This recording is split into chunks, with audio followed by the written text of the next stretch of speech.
Fremantle is a major Australian port city in Western Australia, located at the mouth of the Swan River. Fremantle Harbour serves as the port of Perth, the state capital. Fremantle was the first area settled by the Swan River colonists in 1829.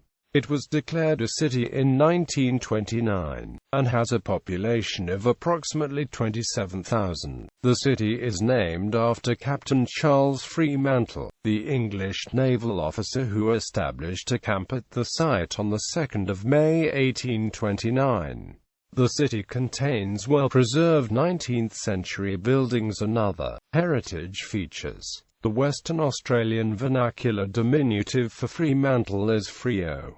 The Noongar name for the area is Warlialla. Geography. Fremantle lies on a series of limestone hills known by the Noongar people as Gooyombara. The sand plain to the east is Gardu. The original vegetation of the area was mainly xanthorrhea and eucalyptus trees, which were traditionally fired annually by the Aboriginal people. Fremantle is the end of the Fremantle Railway line, which runs from Perth to Fremantle, run by the Western Australia's Public Transport Authority. Major highways including Stirling Highway, Canning Highway and Leach Highway have Fremantle as the start point and/or terminus. Climate. Fremantle has a Mediterranean climate. The regular sea breeze is known as the Fremantle Doctor, as it provides cooling relief from the summer heat when it arrives between noon and 3 p.m. History. The traditional owners of the land on which the city of Fremantle is built are the Whadjuk Noongar people, who called the area Warlialla. To the local Noongar people, Fremantle is a place of ceremonies, significant cultural practices and trading. Anglesey Point and the Limestone Hill area at Arthur Head to Point Marquis was called Manjari, an important meeting place where bush paths converged and a major trading place for Whadjuk and neighbouring Noongars.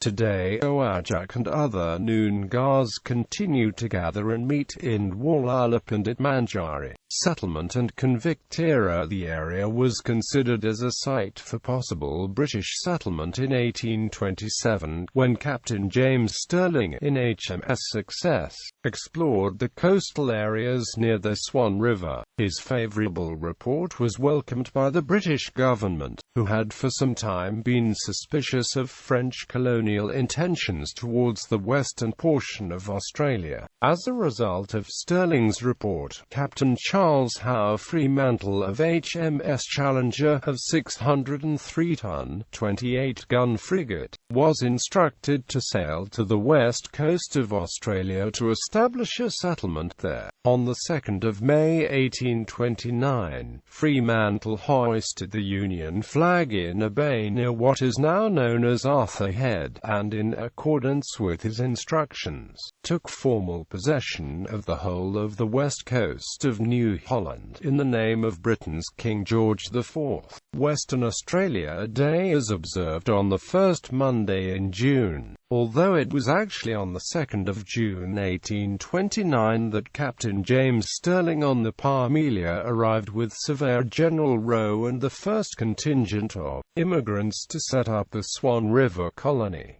The settlement of Perth began on the 12th of August 1829. Captain Fremantle left the colony on the 25th of August after providing much assistance to Stirling in setting up the colony. It was then that Stirling decided to name the port's settlement Fremantle. In early September 1829, the merchant vessel Anglesey grounded at Gage Roads, at the mouth of the Swan River. She did not break up, as had been expected, but instead survived to become Western Australia's first prison hulk. On the 1st of June 1850, the first convicts arrived at Fremantle aboard the Scindian. The 37th and last convict ship to dock at Fremantle was the Hougoumont on the 10th of January 1868, signalling the end of penal transportation to Australia. Among the 280 convicts on board were 62 Fenian military and political prisoners, members of the Irish Republican Brothers Brotherhood, 6 of whom managed to escape the convict establishment in the Catalpa rescue of 1876.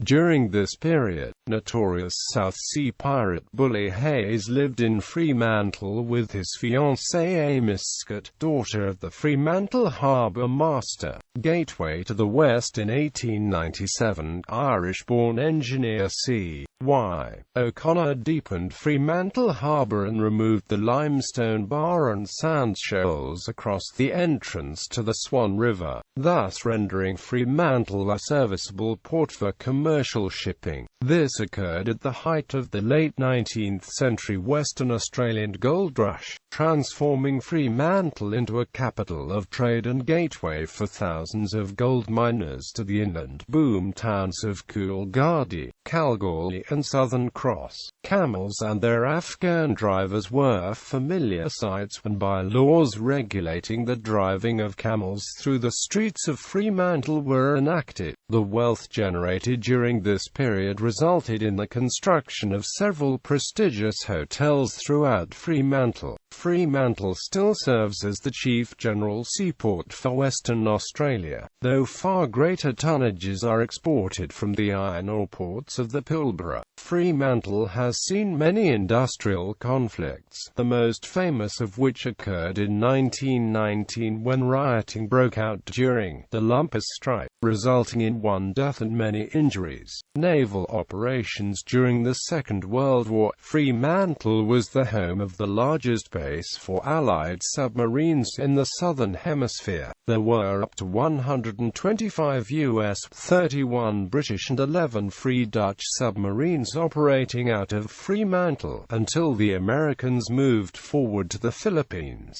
The movements and presence of sturgeon is a good example of such activity. Fremantle was considered a veritable Shangri-La among submariners during the war. However, tensions between transient American and non-American soldiers often led to alcohol-fueled violence.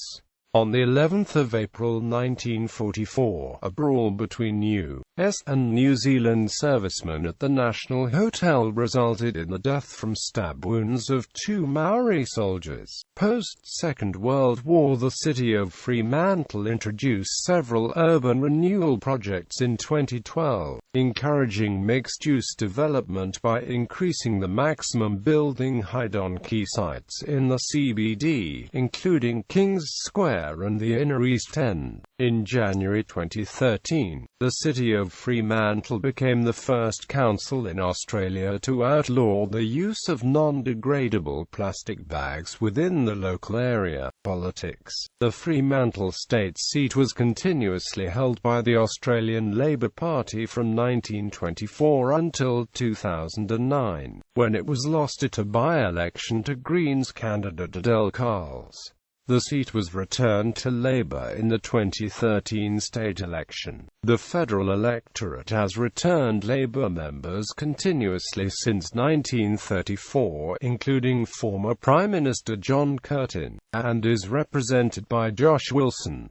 The local government of the city of Fremantle consists of a mayor and council. Brad Pettit has been the mayor since the 2009 local governmental elections. Fremantle has been represented by some significant Australian political figures. John Curtin served as Prime Minister during the Second World War, and is often described as one of the nation's greatest political leaders. The state's largest university and a major secondary school in Fremantle are named after him, and his statue stands in Kings Square near the Fremantle Town Hall. A long-serving mayor of the town, Sir Frank Gibson, was also a Liberal parliamentarian from 1942 to 1956.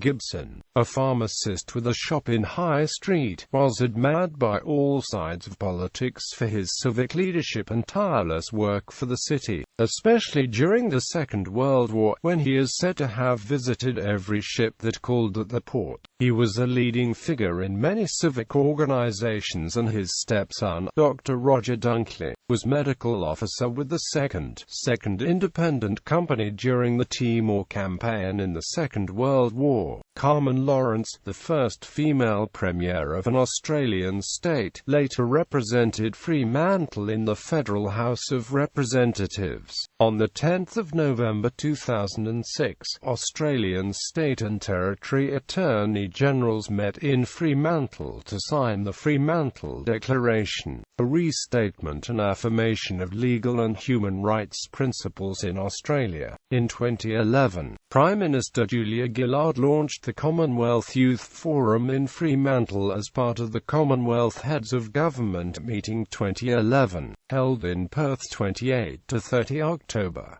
Heritage buildings. Fremantle is renowned for its well-preserved architectural heritage, including convict-built colonial-era buildings, an old jetty and ports and prisons, presenting a variety and unity of historic buildings and streetscapes. These were often built in limestone with ornate facades in a succession of architectural styles. Rapid development following the harbour works gave rise to an Edwardian precinct as merchant and shipping companies built in the West End and on reclaimed land. The Roundhouse, the oldest remaining intact building in Western Australia, was built as a jail between 1830 and 1831.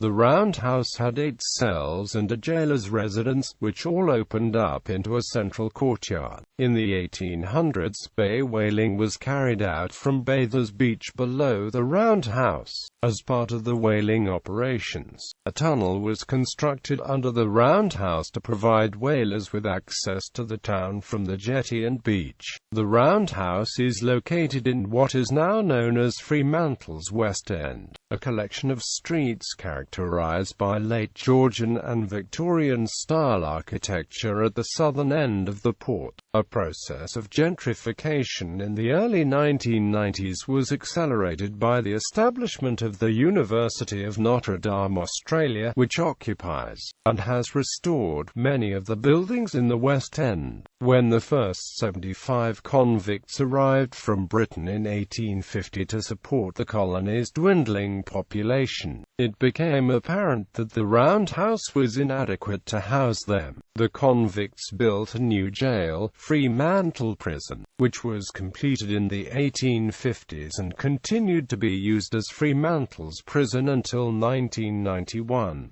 Fremantle Prison was once one of the most notorious prisons in the British Empire. It housed British convicts, local prisoners, military prisoners, enemy aliens and prisoners of war. On 1 August 2010, a meeting of the UNESCO World Heritage Committee in Brazil placed Fremantle Prison and 10 other Australian convict sites on the World Heritage list, making it the first built environment in Western Australia to be bestowed this honour. It continues to be accessible to the public for guided tours and is a venue for artistic and cultural activities. The Fremantle Arts Centre is another building constructed in the 1860s by convicts from a locally quarried limestone. It is a former lunatic asylum building on Ord Street, and is one of Fremantle's most significant landmarks. Today the imposing Victorian Gothic building and its historic courtyards are used for art exhibitions and music concerts. The Fremantle Markets opened in 1897, forming a precinct, providing handicrafts, specialty foods, dining halls and fish and vegetable markets. The area also hosts buskers and other street performers. The then Premier, Sir John Forrest, laid the foundation stone for the markets on Saturday 6 November 1897. Over 150 stalls are housed in the Victorian-era building, which was listed by the National Trust of Australia and the state's Heritage Council in 1980. The Fremantle markets are adjacent to several other historic buildings, including the Sail and Anchor Hotel, the Norfolk Hotel, the Warders' Cottages, the Fremantle Technical School and Scots Presbyterian Church. Some key historical buildings have been lost to development, while others are only extant thanks to community activism that went against the wishes of developers. For example, the Art Deco Oriana Cinema on the corner of Queen and High Streets was demolished in 1972, after only 34 years of operation. This was done to make way for the widening of High Street, but that project was stopped thanks to the campaigning of the Fremantle Society and other community members, and the buildings along the southern side of High Street were retained. The Fremantle markets nearly suffered a similar fate in the late 1970s due to another road widening proposal. The National Hotel, one of the city's historic buildings, was almost destroyed by fire on the night of Sunday, the 11th of March 2007. Though the interior was gutted, the facade was saved and the building has since been fully restored with an additional rooftop bar. Demographics. In the 2006 Australian census conducted by the Australian Bureau of Statistics, Fremantle had a population of 24,835 people. For a city of small size, Fremantle is very diverse. Only 62% of the population was born in Australia, compared with the national average of 76%. Indigenous Australians make up 1.6% of the population, and the largest overseas-born groups come from England, Italy, New Zealand, Scotland and Portugal. After English, the most common language spoken at home is Italian, exceeding the national average of 1.6%. Croatian and Portuguese are each spoken by 1.1% of the population, followed by Spanish and French with 0.7% and 0.5% respectively. It has a broadly mixed class of professions, and in 2006 had an unemployment rate of 4.5%. The city has an above-average proportion of rented dwellings, of which a larger-than-average proportion is owned by the State Department of Housing.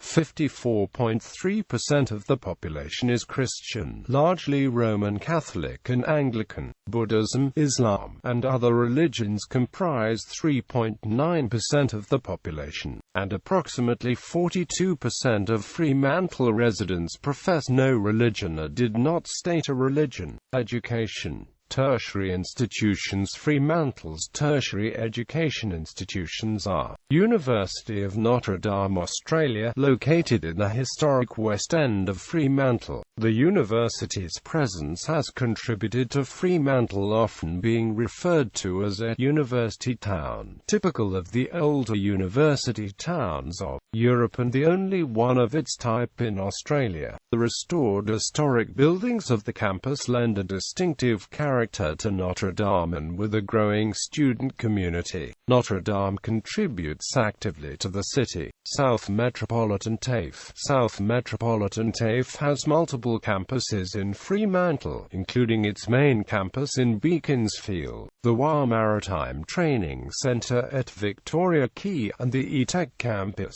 Visage Beauty Centre and Quinlan's Cafe School of Hospitality, all located within the city centre. South Metropolitan TAFE offers a broad range of courses from certificate to advanced diploma level across multiple campuses and across a diverse range of disciplines. Curtin University Sustainability Policy Institute, CUSP, was established in January 2008 and is headed by sustainability expert Professor Peter Newman. CUSP has a strong affinity with Fremantle, which in itself is widely regarded as being at the forefront of sustainable practices. The institute welcomes PhD and Masters by research students, and is offering a coursework Masters in Sustainability. The city centre is also home to a major teaching hospital, Fremantle Hospital. Secondary schools. John Curtin College of the Arts, South Fremantle Senior High School, Christian Brothers College, Seton Catholic College. Economy. Fremantle has a diverse economy, with over 2,000 registered businesses operating across a wide range of sectors. Many of the city's enterprises are small businesses, with 75% employing fewer than 5 people. Fremantle's biggest employment sector is healthcare and social assistance. 17.5% of the city's workers are employed in this area, reflecting the important influence of Fremantle Hospital. The transport, postal and warehousing sector employs 12.6% of workers, followed by retail, employing 10.2%. The local gross product of Fremantle was $3,677 million in 2011. Media. Fremantle is served by community newspaper Group Paper, the Fremantle Cockburn Gazette, and by an independent local newspaper, the Fremantle Herald. Fremantle also has 2 radio stations: Radio Fremantle on 107.9 FM and 91.3 Sport FM. Online reporting and reviews of events and places within Fremantle are comprehensively covered by a group of local designers on the popular blog, known as Love Freo, and by a local photographer with his daily updated blog Freo's View.